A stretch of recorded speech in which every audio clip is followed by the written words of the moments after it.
اعوذ باللہ من الشیطان الرجیم بسم اللہ الرحمن الرحیم وَإِذْ قَالَ رَبُّكَ لِلْمَلَائِكَةِ إِنِّي جَاعِلٌ فِي الْأَرْضِ خَلِيفَةً قَالُوا وَتَجْعَلُ فِيهَا مَنْ يُفْسِدُ فِيهَا وَيَسْفِكُ الدِّمَاءَ وَنَحْنُ نُسَبِّحُ بِحَمْدِكَ وَنُقَدِّسُ لَكَ قَالَ إِنِّي أَعْلَمُ مَا لَا تَعْلَمُونَ صدق اللہ العظیم۔ رب اشرح لي صدری ویسر لي امری واحلل عقدۃ من لسانی یفقہوا قولی۔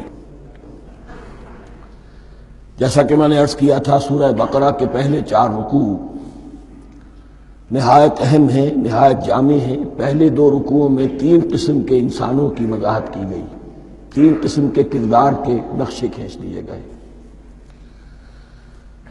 تیسرے رکوع میں قرآن مجید کی دعوت کا خلاصہ آ گیا، توحید فی العقیدہ، توحید فی العمل، یعنی عبادت اللہ کی، ایمان بالرسالت، قرآن مجید کو منزل من اللہ کلام ماننا۔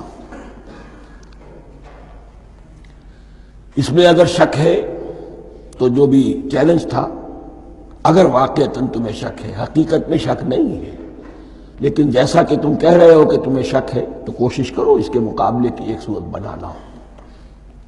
پھر آخرت، جنت اور دوزخ، ان دونوں کا تذکرہ ہو گیا۔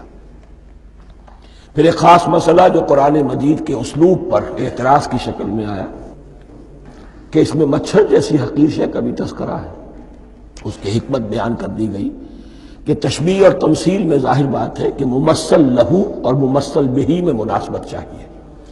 جس چیز کے لیے تمثیل بیان کی جا رہی ہے، جس شے سے تمثیل بیان کی جا رہی ہے، ان میں مناسبت ہونی چاہیے، اس میں عظیم یا حقیر کا کوئی سوال نہیں۔ پھر یہ بات کہ جن لوگوں کے دلوں میں زیغ ہے، کجی ہے، وہ اس قرآن سے بھی ان کی ضلالت میں، گمراہی میں اضافہ ہوگا۔ جو لوگ طالب حق ہیں ان کو یہ قرآن مجید ہدایت دے گا، اور کن کو اللہ گمراہ کرتا ہے؟ جو سرکش ہے، جو نمبر 1 اللہ سے جو عہد کر کے دنیا میں آئے تھے اس کی خلاف ورزی کر رہے ہیں اور صلہ رحمی کے بجائے قطع رحمی کرتے ہیں۔ اس کے بعد ایک بہت اہم فلسفیانہ بات آ گئی، اور اسی کے ضمن میں میں نے اصل میں یہ ساری بات دہرائی ہے۔ میں نے کہا تھا کہ یہ بات واضح ہوگی آگے جا کر سورہ غافر میں۔ پھر ذہن میں لائیے کہ جب یہ صورت نازل ہوئی ہے، سورہ غافر نازل ہو چکی تھی، لہذا یہاں اجمالی تذکرہ ہے، وہاں تفصیلی تذکرہ ہے۔ اہل جہنم کا قول نقل ہوا ہے، ربنا امتنا اثنتین واحییتنا اثنتین فاعترفنا بذنوبنا فہل الی خروج من سبیل۔ اے اللہ، تو نے 2 مرتبہ ہم پر موت وارد کی، 2 مرتبہ ہمیں زندہ کیا، اب ہم نے اپنے قصور تسلیم کر لیے، تو اب یہاں سے بھی کوئی اور مرحلہ ہے یا نہیں؟ یہاں سے نکلنے کا بھی کوئی راستہ ہے یا نہیں؟ اس سے حقیقت یہ واضح ہوئی، انسان کی تخلیق اول ہوئی عالم ارواح میں، صرف ارواح کی حیثیت سے، اور حدیث میں آتا ہے الارواح جنود مجندہ، لشکروں کی شکل، تمام انسان۔ ان سے عہد لیا گیا الست بربکم قالوا بلی، پھر سلا دیا گیا ارواح کو۔ یہ گویا کہ پہلی موت تھی جو ہم گزار آئے۔ پھر عالم خلق کا مرحلہ آیا۔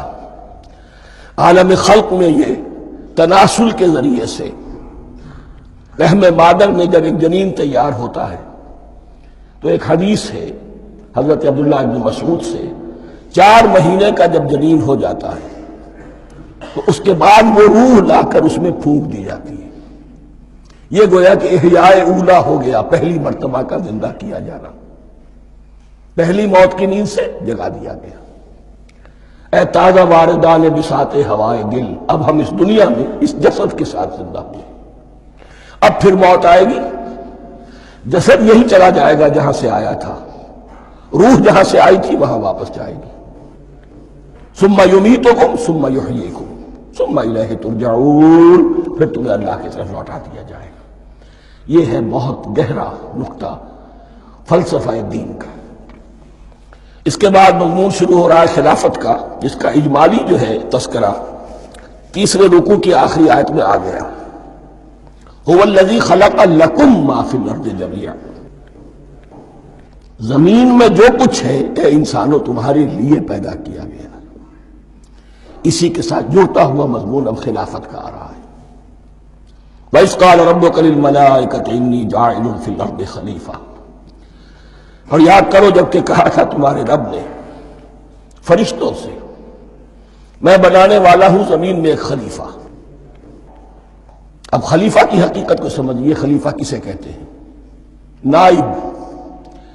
عام طور پر لوگوں کو مغالطہ ہوتا ہے کہ خلیفہ جانشین جو ہے وہ تو کسی کے موت کے بعد ہوتا ہے، زندگی میں تو نہیں ہوتا۔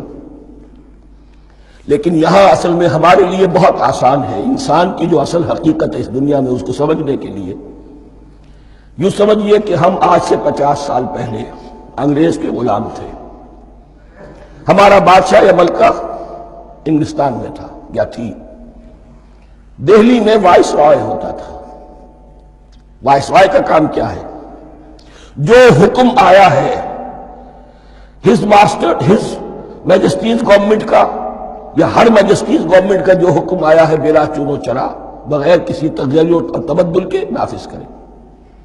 ہاں جہاں کوئی حکم وہاں سے نہیں ہے تو یہاں کے حالات میں بہترین اپنی رائے قائم کرے، غور و فکر کرے، یہاں کی مصلحتیں کیا ہے، جو چیز بھی امپائر کی مصلحت میں ہو اس کے مطابق فیصلہ کر سکتا ہے۔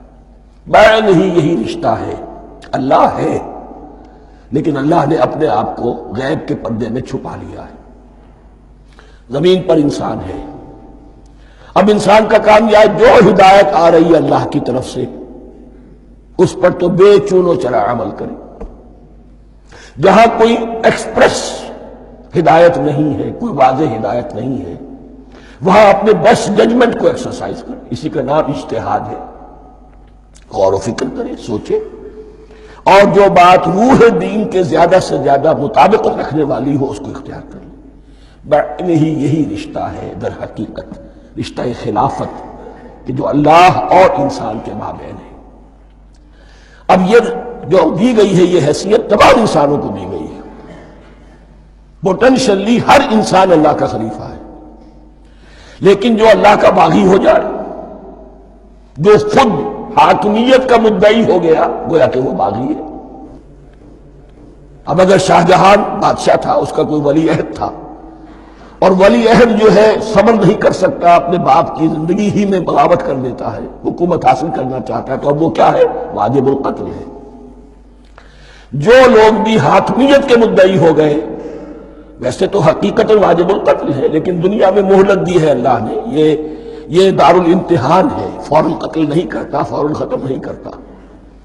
وَلَوْلَا كَلِمَةٌ سَبَقَتْ مِن رَبِّكَ إِلَىٰ أَجَلٍ مُّسَمًّى لَقُضِيَ بَيْنَهُمْ، اگر یہ پہلے بات طے نہ ہو چکی ہوتی، ایک وقت معین تک کے لیے انہیں مہلت اللہ نے نہ دی ہوتی تو اللہ فیصلہ چکا دیتا، لیکن مہلت دی ہے۔ لیکن کم سے کم اتنی سزا ملتی ہے کہ اب وہ خلافت کے حق سے محروم کر دیے گئے۔ گویا کہ اب خلافت دنیا میں ہوگی خلافت المسلمین، صرف وہی شخص کہ جو اللہ کو مانے اپنا حاکم مطلق، وہ خلافت کا اہل ہے۔ تو یہ چند باتیں خلافت کی اصل حقیقت کے ضمن میں یہیں پر سمجھ لیجیے۔ وَإِذْ قَالَ رَبُّكَ لِلْمَلَائِكَةِ إِنِّي جَاعِلٌ فِي الْأَرْضِ خَلِيفَةً قَالُوا أَتَجْعَلُ فِيهَا مَن يُفْسِدُ فِيهَا وَيَسْفِكُ الدِّمَاءَ وَنَحْنُ نُسَبِّحُ بِحَمْدِكَ وَنُقَدِّسُ لَكَ۔ اور یاد کرو جب کہ تمہارے رب نے کہا تھا فرشتوں سے کہ میں زمین میں خلیفہ بنانے والا ہوں، تو انہوں نے کہا کہ کیا تو بنائے گا اس میں جو فساد مچائے گا اس میں اور خوریزی کرے گا۔ وَنَحْنُ نُسَبِّحُ بِحَمْدِكَ وَنُقَدِّسُ لَكَ، ہم آپ کی تسبیح اور تحمید اور آپ کی تقدیس میں لگے ہوئے ہیں۔ قَالَ إِنِّي أَعْلَمُ مَا لَا تَعْلَمُونَ، فرمایا میں جانتا ہوں جو تم نہیں جانتے۔ اب یہاں سوال پیدا ہوتا ہے کہ فرشتوں کو یہ گمان کیسے ہوا، یہ خیال کیسے ہوا؟ دو رائے ہیں اس میں۔ ایک تو یہ کہ انسان کی تخلیق سے پہلے اس دنیا میں جنات تھے، اور انہیں بھی کچھ اللہ نے تھوڑا سا اختیار دیا تھا، اور انہوں نے یہاں فساد مچایا۔ انہی پر قیاس کرتے ہوئے فرشتوں نے سمجھا کہ انسان بھی پھر زمین میں فساد مچائے گا، خوریزی کرے گا۔ ایک دوسری اصولی بات یہ کہی گئی ہے کہ خلافت کا لفظ جب استعمال ہوا تو اس کے معنی ہے کہ کوئی نہ کوئی اختیار بھی ملے گا. جنات کے بارے میں خلافت کا لفظ کہیں نہیں آیا، انسان کے بارے میں آ رہا ہے. خلیفہ بالکل بے اختیار نہیں ہوتا، جیسا کہ میں نے عرض کیا جہاں واضح حکم ہے تو اس کی تو تنفیذ، جہاں نہیں ہے وہاں اپنی رائے سے جتنا بھی بہتر سے بہتر سوچ سکتا ہو انسان رائے قائم کرے. یہ اختیار جو ہے ظاہر بات ہے جہاں اختیار ہوگا صحیح استعمال ہونے کا بھی امکان ہے، غلط استعمال ہونے کا بھی امکان ہے. اختیار تو بلکہ یہ کہ آپ کا پولیٹیکل سائنس کا تو ایکسیم یہ ہے authority turns to corrupt and absolute authority corrupts absolutely. تو ٹینڈنسی کرپشن کی ہوتی ہے اختیار کے اندر. اس بنا پر انہوں نے قیاس کیا کہ اس میں فساد ہوگا، خونریزی ہوگی. اللہ تعالیٰ نے فرمایا اپنی حکمتوں سے میں خود واقف ہوں، میں کیوں بنا رہا ہوں یہ میں جانتا ہوں، تم نہیں جانتے. صدق اللہ العظیم.